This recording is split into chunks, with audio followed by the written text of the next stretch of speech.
Então, a gente vai ler aqui de 1 a 3 e eu quero depois pular um pouquinho para o verso 10. Diz assim, a introdução do livro: Revelação de Jesus Cristo que Deus lhe deu para mostrar aos seus servos o que em breve há de acontecer. Ele enviou o seu anjo para torná-la conhecida ao seu servo João, que dá testemunho de tudo que viu, isto é, a palavra de Deus e o testemunho de Jesus Cristo. Feliz aquele que lê as palavras desta profecia, e feliz aqueles que ouvem e guardam o que nela está escrito, porque o tempo está próximo. Então, aqui no livro de Apocalipse, todo mundo sabe que o João, ele estava vivendo aquela época em que o cristianismo se iniciou, se estruturou, né? Principalmente os momentos iniciais do evangelho, e também a perseguição. E nesse período de perseguição, João é preso, o que acontece com todos os seus apóstolos, discípulos que se tornaram apóstolos, são os seus alunos que se tornaram enviados, né? E João é esse, um dos últimos, um dos mais velhos agora, já envelhecido, mas também prisioneiro na ilha de Patmos, uma ilha na Grécia, uma das 12 ilhas que existem ali, e é uma ilha que tem também 12 quilômetros de distância. E essa ilha na Grécia, Grécia é um lugar de sabedoria, né, onde a gente sabe que o helenismo e a cultura grega prevalecia, e um lugar onde a sabedoria é exaltada, mas a glória de Deus estava visitando aquele lugar, porque Jesus é a nossa sabedoria. E ali naquele lugar de grande sofrimento, porque João estava em Patmos preso, sofrendo. Estava ali justamente por causa do evangelho, mas por causa da sua essência, né, da sua lealdade para com o Evangelho. E ali, naquele grande lugar, ele fica isolado, ele vai passar aperto, porém, a graça de Deus, que foi lida ali em Coríntios 2, né, o consolo de Deus veio sobre ele. E o que aconteceu? Esse homem que estava ali por causa da palavra de Deus, ele recebe mais palavra, ele recebe revelação. E ele vai exatamente perceber, vai ter visão, vai interagir com a presença de Deus. Isso é um privilégio, porque aquele que está dando a sua vida, né, está pagando um preço por causa da palavra, agora esse homem vai estar recebendo revelação para entregar não só alegrar o coração dele, mas para entregar as 7 igrejas. Ou seja, o ministério continua ativo. Todo mundo pensa que agora está acabando com o evangelho, acabando com o último apóstolo, ou seja, é o fim, e na verdade o evangelho está em pleno vapor, né? Ou seja, o melhor da festa João estava recebendo. Então, dias que são difíceis para a gente, só a introdução do livro já nos alegra, né? Dias difíceis, dias que parecem de cárcere, que parecem de privação e de sofrimento, porque João está sofrendo. É dia em que o Senhor não deixa ninguém sem o seu presente, sem a sua presença percebida, a sua manifestação. Mas João não era apenas um homem que servia a Deus, era um homem que entregou a sua vida ao serviço. Então, o que Deus faz? Deus entrega tarefas, e quando Deus entrega tarefas, sabe o que Deus está fazendo? Deus está dizendo, você vai viver bastante, você vai ter mais um período de vida para executar a sua tarefa. Então, que aquilo que parecia, né, um idoso sofrendo e possivelmente morrer ali no cárcere, ou o evangelho ser enterrado junto, na verdade, era Deus indo acima dessas questões ou daquilo que estava sendo aparentemente entendido. Por isso é que a gente tem que olhar para Cristo. Porque se Deus está falando, está alegrando, está consolando e ainda dando tarefas, o que significa? Ele é o dono do tempo e o dono da vida. Significa que ele vai dar vida e ele vai dar bênçãos à frente para que você execute. Então, o coração de João é esse coração que está ouvindo. Mas o recado que Deus diz ali para ele, através, né, de ditar essas palavras, diz assim: feliz aquele que lê as palavras desta profecia, verso 3. E felizes aqueles que ouvem e guardam. Então, coisas importantes foram ditas ali: ler, ouvir e guardar. Ler, a gente sabe que João, ele caminhou muito de perto com mais 2 discípulos, né, Tiago e Pedro, em muitos eventos com Jesus. Eventos até em que ele foi privilegiado, né, teve uma certa privacidade com Jesus. Mas a gente sabe também que ele é o chamado amado, que ele reclinava a cabeça ao lado de Jesus, e sabe também que Jesus disse, né, sobre a vida dele, sobre os dias finais dele. Jesus mostrou isso para ele. Então, Jesus e João têm essa interatividade e essa questão da revelação, que já está anterior. No final do livro de João, a gente vê Jesus falando, e Pedro até pergunta, né? Mas por quê? E nós? E eu? Como é que vai ser? Jesus disse, isso não cabe, né? Então, nesse dia, a gente percebe em que João já recebe de Deus revelações, porque ele esteve presente, ele interagiu, e agora é mais um momento de privilégio. Mas o privilégio está com ordens expressas: ler, ouvir e guardar. Nesse tempo, muitas pessoas não sabiam ler. Portanto, quando se fala leia nessas cartas às igrejas, está dizendo que ele é um privilegiado, que ele sabe ler, mas que outras pessoas precisam ouvir, não só ele, as nações, né? João escreve as nações, ele não escreve só para o povo judeu, ele escreve a todo aquele que crê. E ele usa também um outro termo, guardar. Diz que feliz, que bem-aventurado. Bem-aventurado significa todos vão ver que você é feliz. Todos vão ver que a sua caminhada está numa marcha sequencial, ritmada para frente em direção à luz. É isso que no hebraico quer dizer bem-aventurado. Então, é visível. É como se a gente estivesse com um tênis iluminado de neon, que a gente dá passos e que todo mundo vê no escuro a luz do tênis acender, né? É isso, você anda em marcha, você anda para frente, todo mundo vê claramente que você vai em linha reta em direção a Deus. Então, quando as pessoas leem e ouvem, significa são instruídas, independente delas saber ler ou não, se elas são instruídas, elas então são bem-aventuradas e elas, mas isso não é o suficiente, elas têm que guardar. Guardar, o Antigo Testamento usa bastante esse termo, né? É obedecer, é temer, é cumprir. Tem vários sinônimos para guardar. Então, é manter-se atento à leitura na prática. Então, ler e ouvir são, na verdade, um conjunto que vão te ajudar a guardar. Aí é bom a gente lembrar que a visão ela tem 5 funções básicas, grandes, que nos ajudam a interagir e aprender. E a audição tem 8. 8, é mais extensa, é mais ampla. E que bom, né? Porque a Bíblia fala bastante de ouvir a palavra de Deus, né? Esse termo é bem usado. Se você pensar bem, são 12, né? Vamos juntar os dois e são 12. A gente tem várias ferramentas para assimilar e para guardar. Mas praticar é preciso que você veja utilidade, né?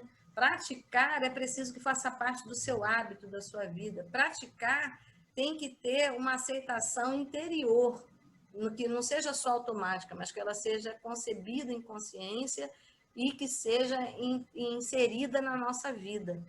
E João é essa pessoa, porque lá na cruz, os 12 furaram com Jesus, né? A gente lembra que um perdeu a vida, se suicidou, mas 11 fugiram daquela circunstância mais crítica.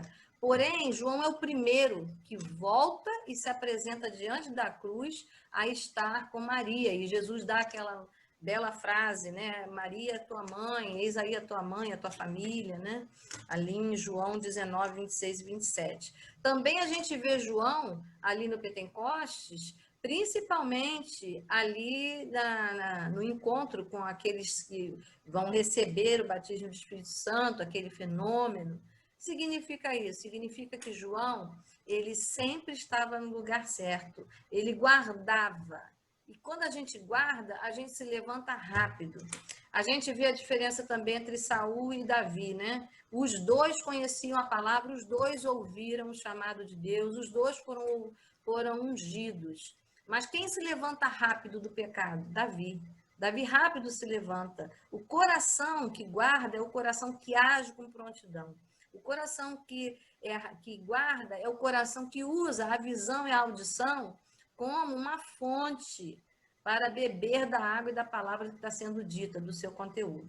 Então, o que é que esse livro deseja fazer com João? Confortar, consolar, mas também colocá-lo dentro desse ambiente de adoração. Porque João é essa pessoa que anda sempre muito junto com Deus. Quando a gente tem interesse e se coloca como João em estar sempre no ambiente de Deus, nas questões espirituais com Deus, Deus é prioridade na nossa vida, não se esqueça, Deus também tem prioridade com a gente, né? E lá naquele momento do seu exílio, lá no momento de Patmos, do seu Patmos, né? Podemos dizer assim, do seu sofrimento, na verdade, foi o Senhor transformou maldição em bênção, aquilo que Neemias 13:2 diz. Nosso Deus é o Senhor que torna maldição em bênção. Aquele lugar foi um lugar de revelação. Eu estava vendo alguns documentários que falam da ilha de Patmos, e é dito que essa ilha até hoje é muito visitada, o turismo lá é forte por causa dos episódios bíblicos, né? Ali na Turquia. Aliás, um lugar muito bonito, quem quiser aproveitar para não só passear, mas para conhecer aí pela internet. E qual é a finalidade? O verso 10 diz aqui, no dia do Senhor achei-me em espírito e ouvi atrás de mim uma voz forte, como de trombeta, que dizia, escreva num livro o que você vê e envie isso às 7 igrejas. Então, além de ler e ouvir e de guardar as palavras, João tinha que escrever. Quando a gente escreve alguma coisa, a gente tem que usar a visão, a gente tem que usar tudo que a gente sabe do nosso conteúdo, e cerebralmente falando, né, as áreas conectadas, elas não só são estimuladas a área da visão e a área da audição, mas elas têm que interagir com todo o seu conteúdo. Então, nós temos aqui uma atividade grande quando se escreve. João ele foi impressionado pela visão, ele foi impressionado pela audição, quando a gente escuta o livro inteiro, né? Os relatos do livro inteiro, ouviu uma grande voz, viu um trono, ou seja, ele foi todo pelos seus sentidos, ele foi envolvido, impactado. E será que a gente deixa a gente ser envolvido, impactada? E que bom que a gente faz parte do coro, né? Porque a música nos envolve, o ritmo, o balanço, muitas vezes coreografia, né? Ou seja, quantas coisas acontecem para que a gente se envolva e assimile melhor na nossa vida e na nossa prática. E o encontro aqui, apesar da gente não estar tendo muito contato com os instrumentos, mas a gente está tendo essa oportunidade de ser mais impressionado pelo conteúdo, pela palavra. É bom quando a Wesley traz a letra daquilo que a gente canta, né? Quando ela explica o que a gente canta, como agora ela escolheu o Salmo 142, né? Wesley, o número dele, né? Clama ao Senhor. Eu acho que é o 142. Eu acho. É o 42? É, né? Então, como é bom, por quê? Porque a gente está tendo oportunidade, como o João, de ser sensibilizado. 142. É, 42. 142. Tá certo. É 142. Tá certo. Então, como é importante a gente ser impressionado como ele, mas não se esqueça, era preciso que ele escrevesse e fosse enviado. Então, tempo de pandemia é um tempo que a gente também está num Patmos, está no exílio de alguma forma. A cidade está assim, ou deveria estar, né? Aqueles que obedecem às regras. Mas é época de produzir como? Com tudo isso que foi impressionado. Então, que apesar da gente estar envolvido nas nossas atividades, o home office está existindo, esse home office seja uma bênção na nossa vida também, para que a gente use desse canal para crescer, para ser enviada a outros lugares, né? Para que a nossa mensagem não se perca. Mas agora eu quero chegar lá no final, no capítulo 22, verso 7. Diz, então, depois dele enxergar todas as visões, e eu não vou me deter nisso, mas a gente sabe que ele viu coisas grandes, boas, o sinal do fim, e quando chega ali no capítulo 18, ele vê a queda da Babilônia, ou seja, o fim daquilo que imperava como mal, né? E começa o capítulo da aleluia, ou seja, do desfecho, do encontro com Cristo, e agora sim, né, das vitórias, do nome de Jesus ser dito que ele é Rei dos Reis, Senhor dos Senhores, a Nova Jerusalém. E no capítulo 22, ele já trata que Jesus vem em breve. No verso 7 do capítulo 22, ele diz assim: Eis que venho em breve. Feliz, ele usa de novo esse termo. E o livro de Apocalipse, ele consta 7 bem-aventuranças. Para quem está com vontade e gosta de estudar Apocalipse, né, a gente pode pesquisar isso melhor. Ele aponta 7 bem-aventuranças. E a última que ele diz é aqui: Feliz é aquele que guarda as palavras da profecia desse livro. De novo, esse livro vai mostrar a questão do guardar. Então, não é um livro apenas de mostrar, de apontar e de aterrorizar, mas de consolar, porque aquilo que a gente guarda, com certeza, é aquilo que nos nutre, né? A gente tem até nutricionista aí, né? O que fica guardado no nosso organismo é o que vai nos fazer bem, pelo menos deveria ser. E aí, nessa hora, a gente vê o verso 8. Eu, João, sou aquele que ouviu e viu essas coisas. João é esse homem que ele se permite ver as circunstâncias e ouvir. A gente está escutando quantas notícias ruins da pandemia, mas tem notícia boa. A Bíblia diz que a natureza geme e a redenção de Jesus não foi só salvação para mim e para você, foi também redimir a terra, né? Restaurar a terra. E a gente sabe o quanto as tartarugas estavam sofrendo. Que coisa boa, né? O Projeto Tamar mostra que hoje as tartarugas aumentaram na sua reprodução por conta desse isolamento da pandemia, né? Os corais também ali em Fernando de Noronha, semana passada, foram apontados, já estão começando a se regenerar. Então, o que significa isso? Significa que o Senhor é um Deus justo e equilibrado. A gente pode estar sofrendo um pouco aqui com as nossas perdas de deslocamento, mas a natureza está ganhando, é necessário, né? Então, o nosso Deus que tudo organiza, que tem é um maestro do universo, ele sabe organizar essas coisas. E diz que João viu, ele próprio diz, eu ouvi e vi estas coisas. Mas para que ele precisava que João se impressionasse tanto e se envolvesse tanto nessa revelação? Só para dar um recado como é que vai ser os finais dos tempos? Não. Diz aqui, o que Deus queria de João naquele exílio é o que Deus deseja de mim e de você nessa pandemia. Ele diz, tendo-as ouvido, vi cair aos pés do anjo, que me mostrou tudo aquilo para adorá-lo. Mas ele me disse, não faça isso, sou servo como você e seus irmãos, os profetas, e como os que guardam as palavras deste livro. Adore a Deus. O que ele deveria fazer com isso tudo? Adorar a Deus. Então, o que a gente tem que fazer quando a gente toma ciência de tudo na pandemia? Adorar a Deus. A nossa tarefa nunca mudou. Salmo 8, né? Nascemos para glorificar a Deus, né? Para adorar a Deus. Então, seja no início, seja no final do livro, da escritura, o tempo todo, que privilégio é a gente poder adorar a Deus também com as nossas vozes, também com a nossa consciência. E a pandemia nada mais é do que motivo para a gente adorar a Deus. Ou seja, Deus mandou tudo isso para João lá na pandemia, porque Deus queria ouvir a adoração dele. Que nessa noite Deus ouça também no nosso coração, além dos pedidos, né? Mas em cada pedido também a nossa adoração, porque é para isso que o Senhor nos alimenta, é para isso que Deus pede que a gente anote as coisas, né? É para isso que Deus espera que a gente guarde aquilo que a gente vê e que a gente ouve, e que a gente guarde o melhor, porque tudo isso é projeto de Deus. Deus sabe lidar de forma harmoniosa e equilibrada. Que Deus nos abençoe e que a gente não se esqueça que é um privilégio ser envolvido também pela música, né? Para colaborar com o processo de adoração individual de cada um. Amém?